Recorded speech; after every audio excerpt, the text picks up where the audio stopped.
السلام عليكم، ازيكم؟ عاملين ايه؟ يا رب تكونوا بخير. شايفين الحمام المحشي فريك بقى ولونه الذهبي التحفة ده. طريقته سهلة، وقال لكم ازاي تحمروه بنفس الشكل ده. انا جبت حلة وهنزل فيها بمعلقة سمنة بلدي، كنت مسخناها كويس، وانا كنت فارمة في نفس الوقت ده بصلاية وقطعة من الجنزبيل فريش. لو مش متوفر اعملوها على كده.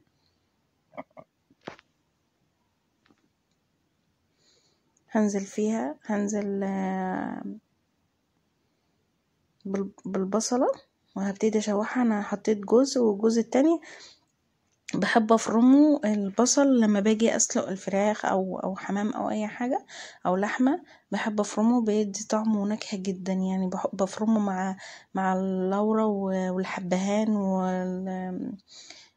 فلفل الاسود. فلفل اسود الحب، مش الفلفل الاسود اللي هو بيخلي الشوربة تحفة جدا وطعمها. ولو في جزر كمان بحط واحدة طماطماية، بيدي طعم حلو جدا.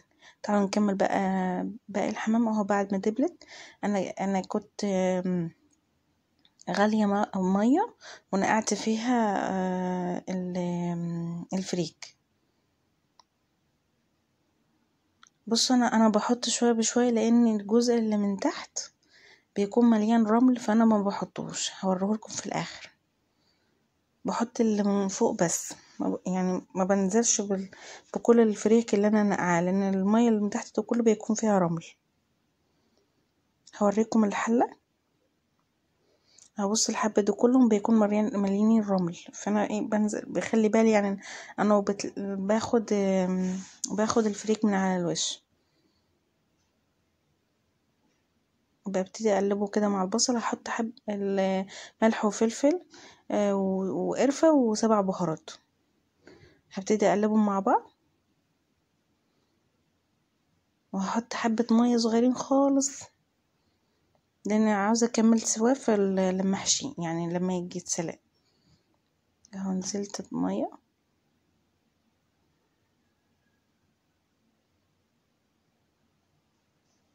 اهو بعد ما شرب المية بتاعته، هسيبه يبرد خالص. ما ينفعش يتحشي هو سخن.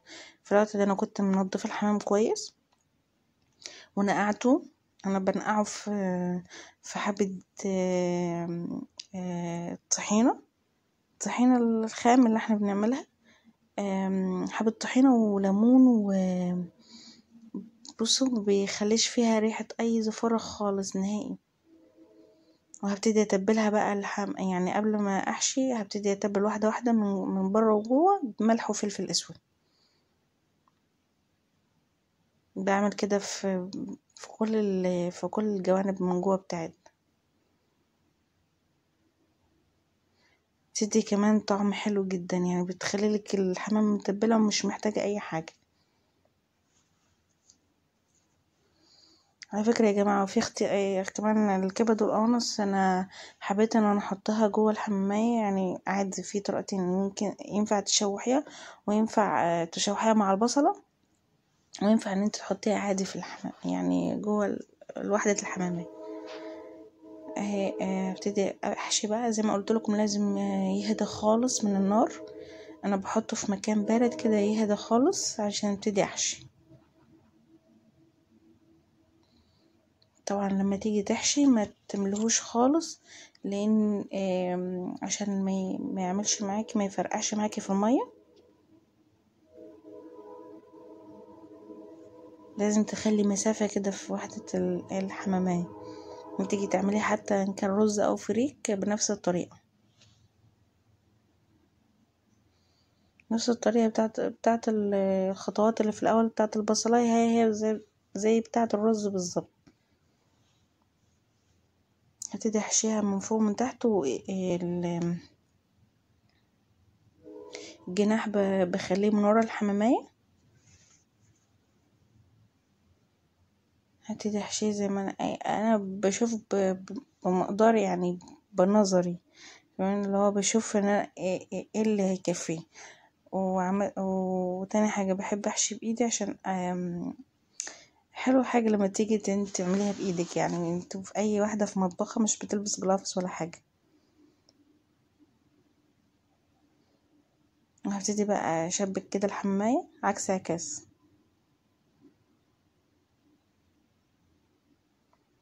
طبعا في الوقت ده انا بكون مسخنه ميه زي ما قلت لكم، حاطه فيها بصلايه ولا لورا البصلايه انا كنت فرماه، وكل حاجه صحيحه. انا ما بحبش افرمها ما بحبش احط الحاجه بودر عشان تخلي الشوربه صافيه معاكي.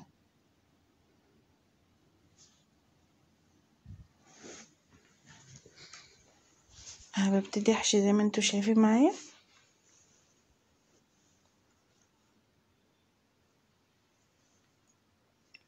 بحشي من فوق ومن تحت.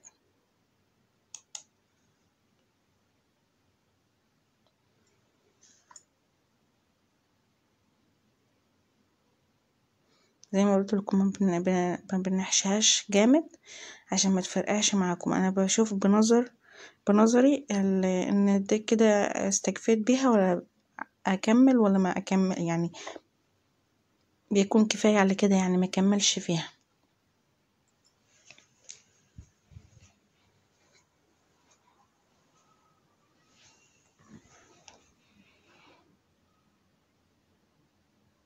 ما بياخدش وقت نهائي خالص على فكرة، ما فيهوش يعني لا في خوف ولا في رعب ان انت مثلا تعمليها تفرقع منك في حالة واحدة بس، ان انت هتمليها جامد الحشو اللي هو مش قادرة اصلا تتنفس من كتر الحشو، اللي هو تمليها من فوق ومن تحت ومن الجناب، عارفة اللي هو تمليها حشو جامد وبعد كده اللي هو يعني مش هتلاقيها اول ما تنزليها المية مش هتكمل وهتفرقع معاكي.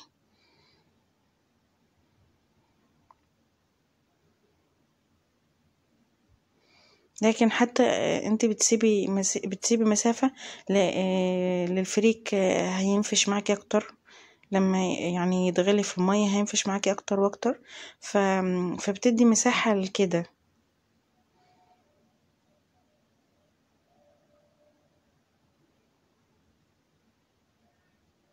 اهو زي ما انتوا شايفين معايا، والجناح بحطه من ورا. هشوف كده انا استكفيت، يعني كده انا عملتها، فاهميني. هكمل الاتنين بنفس الطريقة. وتعالي شوفوا بقى، انا اهي جبت مية زي ما قلت لكم، حطيت البصلايه المفرومه وكنت نازله فيها بورق رولة وكده يعني، وحبهان. انا بحب احط فيها الحاجات دي كلها، بتخلي مذاق الشوربه تحفه جدا. حبهان وورق رولة وفلفل اسود حب صحيح وحبهان، ولو في جزرايه كمان تحطي طماطمية كده. بعد ما اتسلقت بقى بتاخد في حدود نص ساعة، نص ساعة، ساعة الا.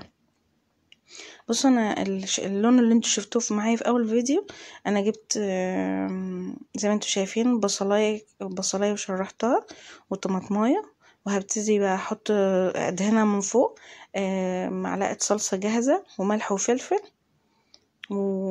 وحبه زيت صغيرين، وحطيت كمان دبس رمان عشان كان طالع من التلاجة فمنزلش بسهوله.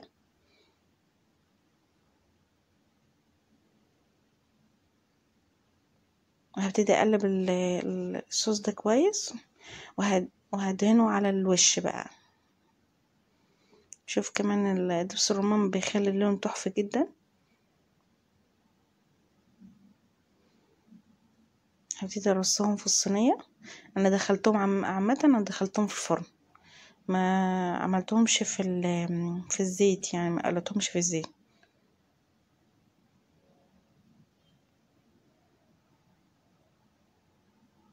هجيب فرشة وهبتدي ادهنه، هعملها زي مساج.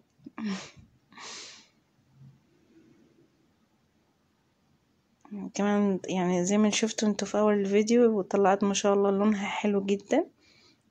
طبعا هي مستوية، احنا عاوزين بس تاخد وش بس.